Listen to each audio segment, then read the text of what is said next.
Bon, eh bien, commençons cet épisode de podcast où je t'avoue, j'ai préparé quelques notes, mais je vais vraiment essayer de me laisser me glisser un petit peu dans le sujet qui est un sujet qui me touche particulièrement parce que euh, j'ai tu peux te l'imaginer, si j'aborde ce sujet, c'est qu'il est quand même assez présent en règle générale dans ma vie, dans la vie d'autres femmes et d'autres personnes en règle générale. Et je pense que c'est un sujet sur lequel on a des fois un peu de mal à parler. En tout cas, c'était mon cas. Hello, moi c'est Anna Alice, bienvenue sur le podcast Happy Nana, Happy Mama, un podcast dédié aux mamans qui veulent se sentir bien de leur intérieur à l'intérieur de chez elles grâce au désencombrement matériel et mental. Je te partage des conseils, des astuces ou encore une expérience de vie, tout cela dans la bonne humeur.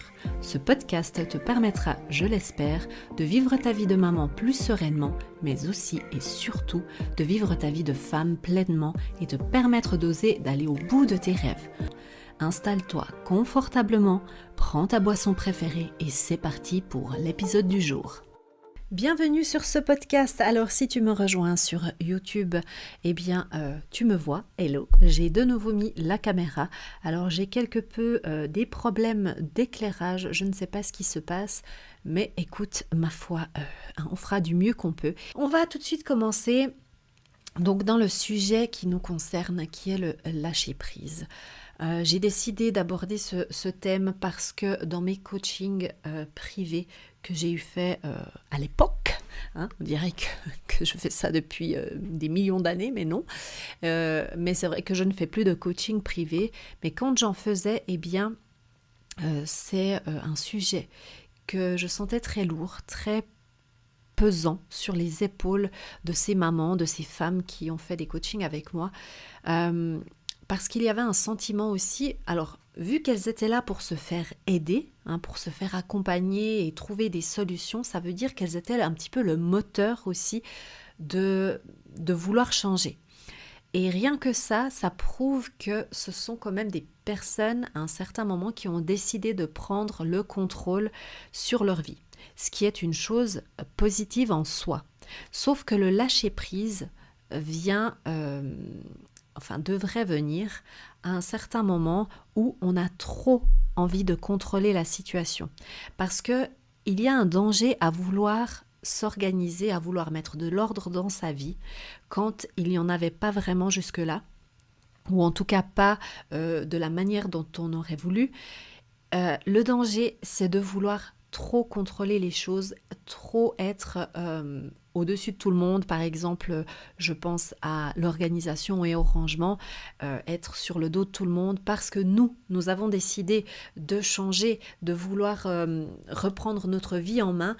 Eh bien, du coup, on devient un petit peu des petits tyrans et on est un petit peu derrière les gens, toujours en train de leur reprocher qu'ils n'ont pas fait les choses ou qu'ils ne l'ont pas fait comme nous, on aurait fait ou comme on aurait voulu que les choses soient faites. En fait, ce que j'aimerais te partager, j'ai un petit peu séparé ce podcast en trois parties. Donc j'aimerais juste parler de mon expérience par rapport à ce lâcher prise et pourquoi lâcher prise est quelque chose d'important, en tout cas selon mon avis et selon mon expérience, et aussi quelques petites idées pour lâcher prise. En fait, comme ça, à la fin de ce podcast, tu pourras mettre en place, ou en tout cas y réfléchir à quelques petites choses que je te conseille.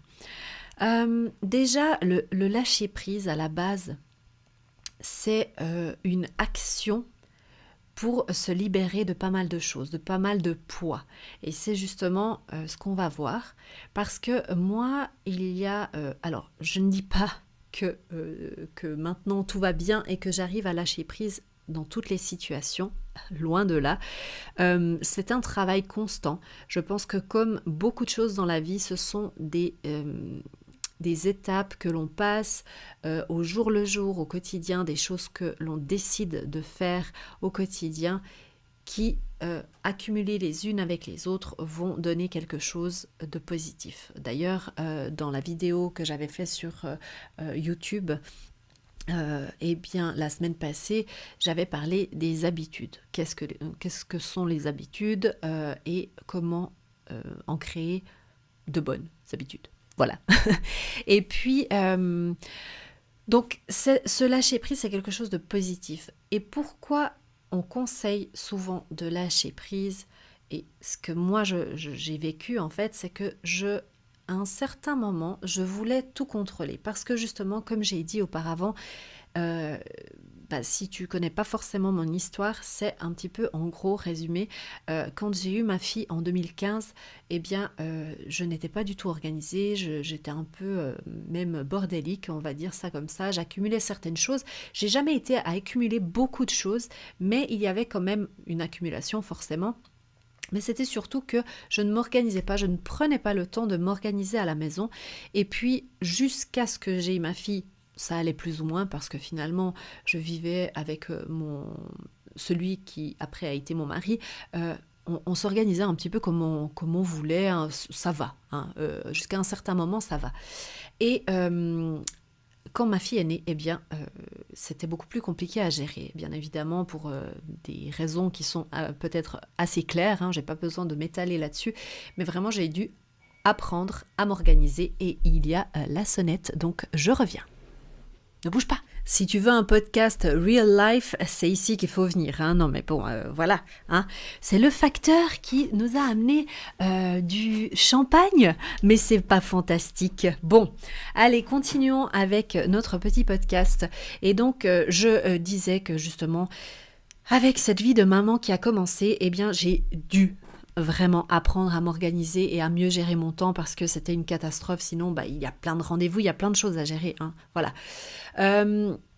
Et j'aimerais aussi juste faire une petite parenthèse ici parce que j'y pense. Je m'adresse souvent aux mamans, mais ce podcast, ma chaîne YouTube, tout mon contenu n'est pas que pour les mamans, bien entendu. Hein. Je m'adresse en règle générale à cette cible-là.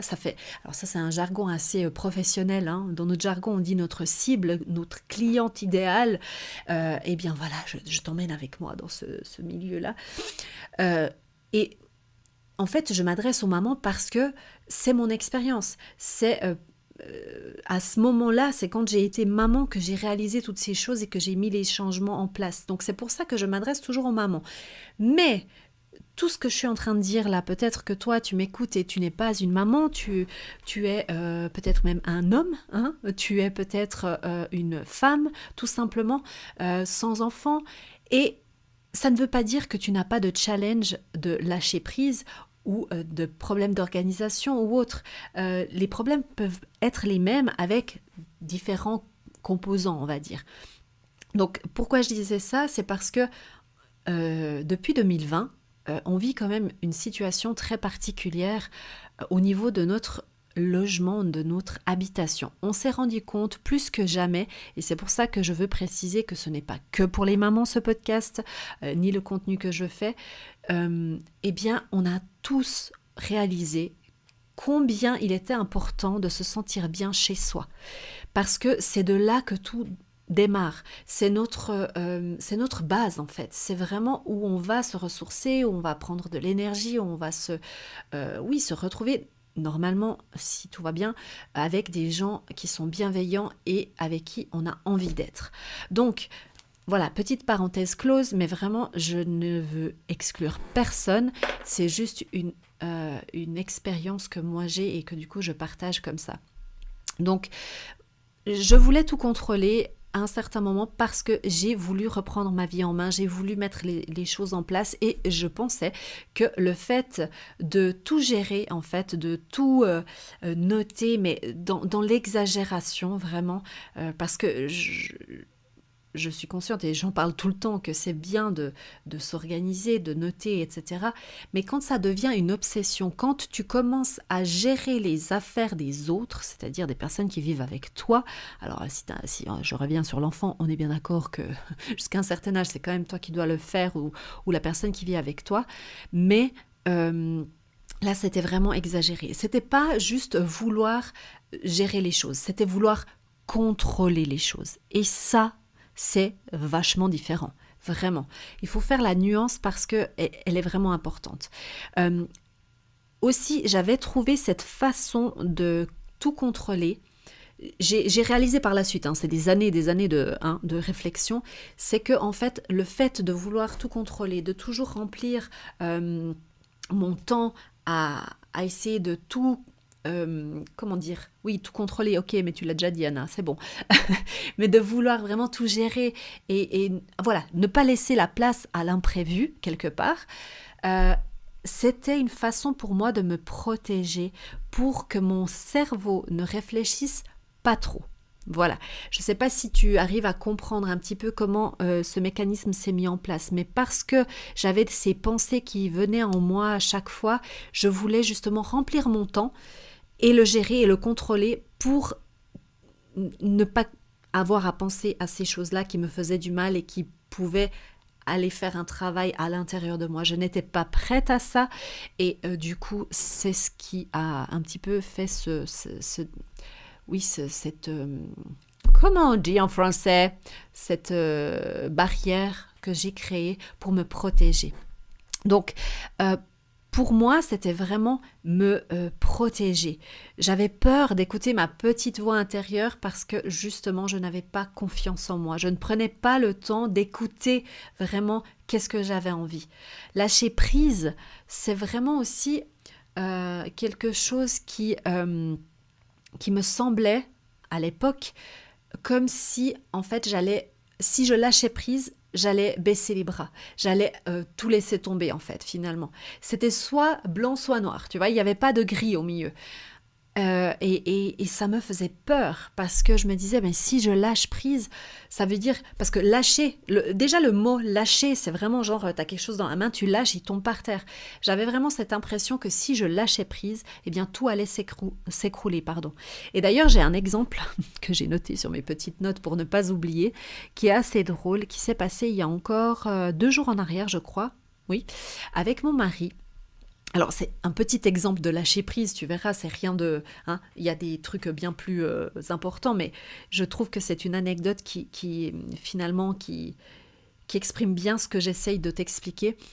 Donc, on a un lave-vaisselle et un jour sur deux, en règle générale, quand mon mari est ici, parce qu'il est souvent à l'étranger en déplacement, eh bien, on fait une fois sur deux... ben voilà, la personne qui va vider le lave-vaisselle, mettre en marche le lave-vaisselle, etc. Et on fait par alternance. Donc si moi je range la cuisine et donc je mets la vaisselle dans le lave-vaisselle, mon mari couche la petite et inversement. Et donc plusieurs fois, je me suis fâchée, mais vraiment fâchée que voilà, maintenant, avec le recul, je me dis, mais franchement, mais qu'est-ce que tu te prends la tête, quoi, pour rien. Alors, voilà, je m'excuse hein, en avance parce que c'est vraiment, c'est très banal comme truc. Hein, mais bon, peut-être qu'avec cette petite histoire, tu pourras te reconnaître. Eh bien, à chaque fois que je devais donc vider le lave-vaisselle et ranger tout ce qui est couteau, fourchette, etc., on a un tiroir juste à côté, eh bien, je me mettais dans un état d'énervement toute seule parce que mon mari, le soir d'avant, quand il avait mis, je me marre, les couteaux fourchettes, ne les avait pas mis par catégorie, tu vois comment parce que moi, quand je range dans le... Alors nous, on a un truc plat, tu sais, puis tu mets tes couteaux fourchettes à plat. Donc, je sépare, voilà, je mets les cuillères d'un côté tout ensemble, les fourchettes tout ensemble, et puis après, de l'autre côté, je mets plutôt ce qui est à ma fille. Et en fait, il faut savoir, bon, détail qui compte quand même, c'est que ma fille a exactement les mêmes couteaux fourchettes, mais en version plus petite. Mais quand tu les mets là-dessus, tu ne vois pas vraiment la différence, tu vois, voilà, tu sais pas, et comme ils sont rangés dans un tiroir suivant, un tiroir autre, pardon, eh bien, tu dois mettre... c'est compliqué à expliquer cette histoire, en fait, hein. Je croyais que ça allait être super cool, mais en fait, c'est super compliqué. Bref, voilà, il y a des trucs à ranger dans des tiroirs différents, hein. On est d'accord ? Et moi, dans mon idée, il fallait qu'on sépare les trucs pour que ça soit plus rapide le lendemain à ranger. Et je l'ai dit, je l'ai exprimé, je bois un petit coup, j'ai soif. Non mais sérieux, j'arrête pas de parler là. Donc, du coup, je pensais vraiment que c'était important de le faire comme ça pour gagner du temps le lendemain. Et mon mari m'a regardé après, je pense, en tout cas, je lui ai dit au moins 15 fois ça. Et j'ai dit, mais je ne comprends pas que toi, avec un travail si... avec tellement de responsabilités, ce genre de petites choses, tu n'arrives pas, en fait, à le mettre en place. Un petit peu vexée, la fille, hein, t'as compris, j'étais un peu vénère, là. Et puis, en fait, il rigole, et il a raison, en plus. Il me regarde et il me dit, mais, ok, alors, toi, tu penses comme ça, mais moi, en fait, quand je mets les services dans ce petit truc, dans ce petit bac, eh bien, pour moi, c'est plus facile, justement, de tout mettre là comme ça, parce que ça va plus vite pour moi, parce que, justement, tu gagnes du temps à mettre les services comme ça sans avoir à les séparer et tout ça. Et c'est là qu'en fait, j'ai réalisé que finalement, la vérité, hein, c'était ma vérité. Ça ne veut pas dire que j'avais la vérité absolue et que lui, il avait aussi sa vérité. Donc pourquoi ne pas lâcher prise sur un truc pareil et se dire chacun fait en fait comme il a bien envie de faire. Tant que ça va de l'autre côté, eh bien, laisse tomber en fait, tu vois. Et c'est ce genre de petits exemples que dans la vie de tous les jours, hein, c'est ces petites choses-là en fait sur lesquelles on se prend la tête, non ? C'est pas les grosses choses finalement. Donc, on va continuer avec pourquoi lâcher prise, si tu veux bien. Donc, du coup, on va s'attaquer au pourquoi lâcher prise. Bon, tu as déjà quelques pistes quand même dans ce que je t'ai partagé. Je t'ai partagé mon expérience parce que justement, ça fait déjà écho, je pense, à pas mal d'entre vous. Et pourquoi lâcher prise ? Ce que moi, en tout cas, j'ai réalisé, c'est que c'est surtout pour se libérer d'un poids. Voilà. Je trouve que il faudrait pas... le mot lâcher prise est presque un peu vulgaire dans le sens où, comme je t'ai expliqué avant, lâcher, ça fait vraiment genre je lâche tout et je laisse tout tomber. Et c'est pas ça en fait. Mais c'est juste plutôt se libérer. Moi, je dirais que c'est l'action de se libérer. Parce que quand tu lâches prise, tu arrêtes de t'accrocher à des choses que tu ne peux pas maîtriser. Et puis surtout sur laquelle tu as pas ou peu d'influence ou très peu d'influence. Donc en fait le fait de vouloir tout le temps être en train de maîtriser, de contrôler et tout, tu sais qu'à un certain moment tu vas tomber, que ça ne va pas fonctionner. Donc c'est vrai que c'est un petit peu une utopie que de vouloir constamment tout contrôler parce que tu n'y arriveras pas. C'est obligé que la vie reprend le dessus et que du coup tu tu te sens en arrière. Et l'impression que tu vas avoir, c'est que tu es un loser, que tu ne maîtrises rien en fait et que tu n'arrives pas à faire les choses. Et ça, c'est pas un sentiment agréable. Donc, pour que tu puisses dénouer un petit peu ce nœud que tu as à l'intérieur de toi, parce que le fait de vouloir tout contrôler, ça te stresse. Ça crée vraiment ce sentiment de stress. Et le stress va te créer toute cette anxiété et va créer un nœud. Vraiment, attends, tu vois pas dans la caméra, mais ici, hein, dans l'estomac, au niveau de tes intestins, tout va se devenir très dur. Ça va pas être agréable. Donc, vraiment, c'est important d'accepter. Vraiment, il y a beaucoup ici d'acceptation et de libération après coup. Donc, accepter qu'on ne peut pas tout contrôler, c'est déjà la première chose. Et accepter tout simplement que la vie suit son cours et qu'il faut lui faire confiance. Parce que il n'y a que ça de vrai. Tu ne pourras jamais. Et là, pour le coup, j'aime pas utiliser normalement ce mot jamais et toujours, mais là, pour le coup, j'en suis sûre, tu ne pourras jamais tout contrôler. Tu ne pourras jamais tout maîtriser. Tu peux être la reine de l'organisation, de la planification, tu peux micromanager ton temps. Tu ne pourras jamais tout contrôler. Donc, à partir de là, si tu sais que c'est chose impossible, eh bien, pourquoi t'enfermer dans ce schéma-là, qui te fait du mal en plus ? Pour lâcher prise, je te donne alors mes quelques pistes que moi-même j'applique encore aujourd'hui et que j'ai appliquées. Une des premières choses, je pense, qui est la base de la base, c'est en prendre conscience déjà. C'est prendre conscience qu'effectivement, tu es un petit peu tendu comme ça, hein. C'est déjà un grand travail. Prendre conscience que tu es dans ce cheminement, dans cette mécanique-là plutôt, et prendre du recul. C'est important de s'arrêter un petit peu et de se dire, ok, là, je pense que j'ai un peu exagéré. Est-ce que je ne suis pas justement en train de trop exagérer dans certaines situations de ma vie?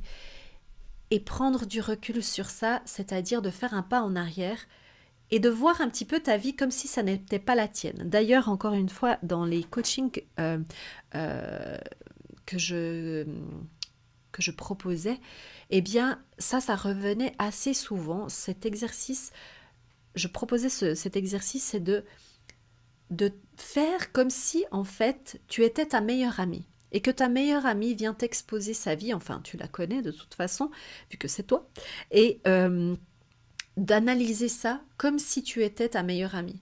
Pourquoi?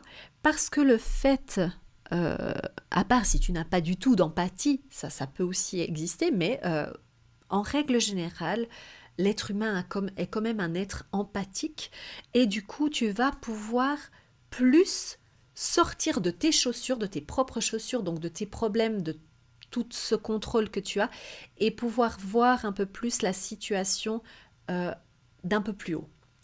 Euh, et aussi un exercice que je te propose de faire, que Marie Forleo, c'est une coach business qui m'a beaucoup, beaucoup inspirée dans mes débuts.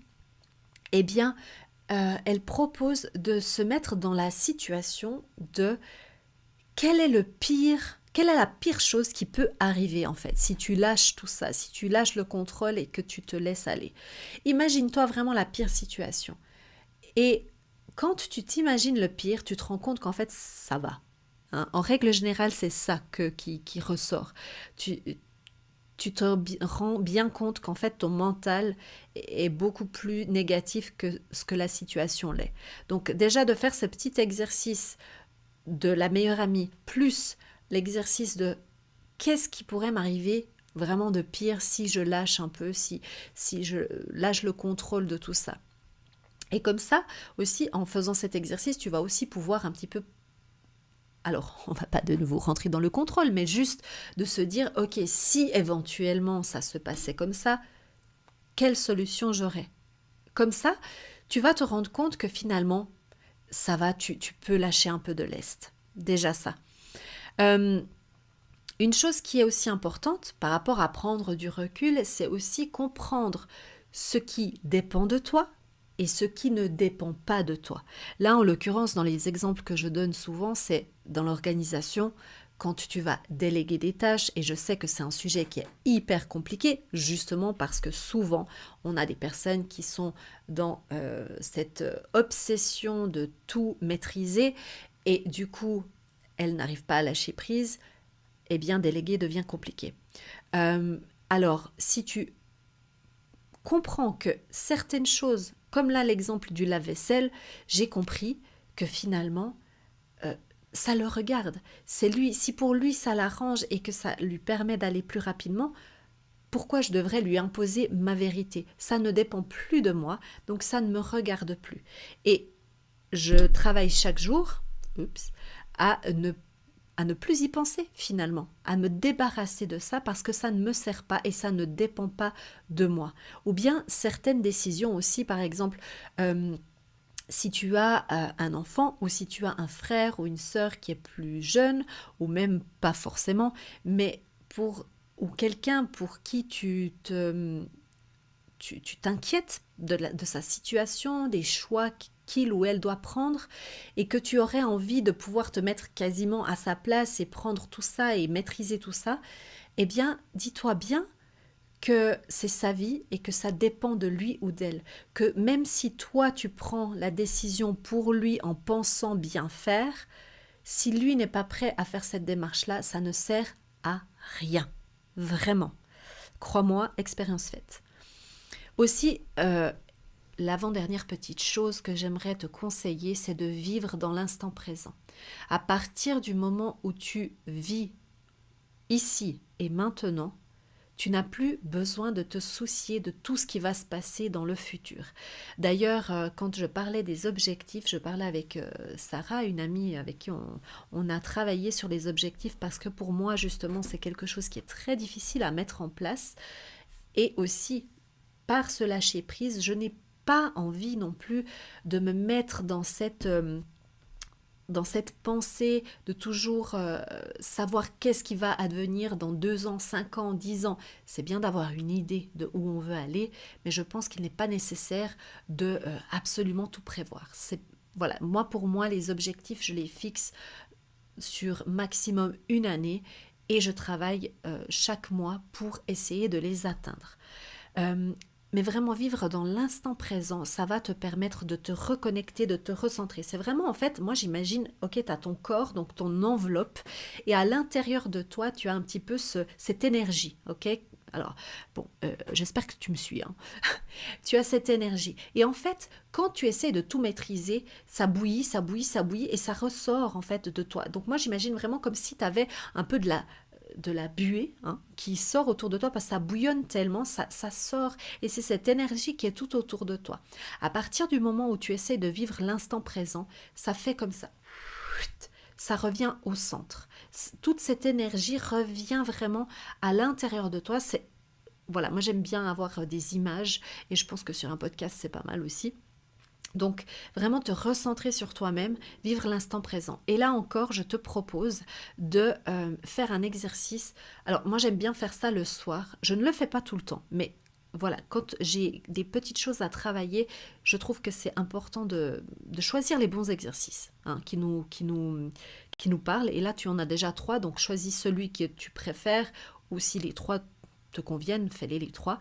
Mais c'est d'être dans la gratitude. Donc en fait, d'être dans la gratitude, c'est d'être ici et maintenant. Et de remercier, d'être contente et de remercier la vie, tout simplement, toi, les personnes qui t'entourent, de la situation dans laquelle tu es. De remercier, de voir toutes les choses positives, pour t'ancrer, vraiment pour, tu sais, mettre tes racines comme ça au sol. Et finalement, le dernier conseil que j'ai ici, c'est de te faire confiance et d'écouter ta petite voix. Alors bien sûr, c'est un travail, ça ne vient pas du jour au lendemain. Comme j'ai dit au début de ce podcast, c'est vraiment ces habitudes qui, mises bout à bout, vont te permettre de te faire confiance. Et encore une fois, je t'invite à aller voir la vidéo sur ma chaîne YouTube qui est... alors, j'ai pas encore donné de titre, mais ça sera sur les habitudes. Donc, normalement, c'est la vidéo qui est venue avant ce podcast. Je t'invite vraiment à aller la voir parce qu'elle t'explique vraiment comment mettre en place ces habitudes. Et ce sont ces habitudes au jour par jour qui vont te faire prendre confiance en toi et pouvoir écouter cette petite voix que tu essayais d'étouffer par toutes les choses que tu avais envie de contrôler dans ta vie. Bon, eh bien, j'espère que cet épisode de podcast t'a plu. Je me réjouis d'éteindre cette caméra parce que le soleil est en train de m'aveugler. Mais sinon, tout va bien, hein. Positif, pensons positif. Le soleil est magnifique, il me réchauffe la peau, c'est magnifique. Ouais. Eh bien, j'espère sincèrement que ça va t'aider, que tu vas pouvoir mettre quelques petites choses en place. D'ailleurs, si tu es sur Apple Podcast et que tu as aimé ce podcast, si tu peux venir me mettre une note positive, hein. Allez, on va pour les 5 étoiles. Non, on veut pas des 4 étoiles, on veut des 5 étoiles ici. Bah oui, forcément, hein. Et tu peux aussi laisser ton avis sur Apple Podcast, en tout cas. Et si tu me regardes sur YouTube, viens me mettre un petit commentaire pour me dire si ça t'a aidé, qu'est-ce qui t'a aidé en particulier et qu'est-ce que tu vas mettre en place pour pouvoir lâcher prise et faire ce travail. Comme je l'ai dit tout à l'heure, c'est vraiment un travail, c'est sur le long terme. Donc ne t'attends pas à avoir des résultats du jour au lendemain, quoique si tu mets des choses en place, ça peut aller très très rapidement. En tout cas, tu vas en ressentir les bienfaits rapidement. Et aussi, je voulais te dire que le prochain épisode de podcast sera le 8 février, donc le mardi 8 février, et je vais parler d'affirmations. Mais qu'est-ce que c'est les affirmations? Eh bien, tu le sauras le 8 février, justement. C'est un épisode qui va compléter l'épisode que j'ai fait déjà, bah, tu iras regarder, hein, maintenant je ne l'ai pas noté, bravo, bravo, de visualisation, qui est l'épisode en fait avant celui-ci, et qui te permettra justement les deux combinés de faire tout un travail pour écouter cette petite voix. Tu vois, il y a tout qui est ensemble, hein, c'est magnifique. Bon, je te dis à bientôt et j'espère te revoir ici. En tout cas, j'espère que tu viendras m'écouter. Et n'oublie pas de suivre tes rêves car ils connaissent le chemin. Ciao!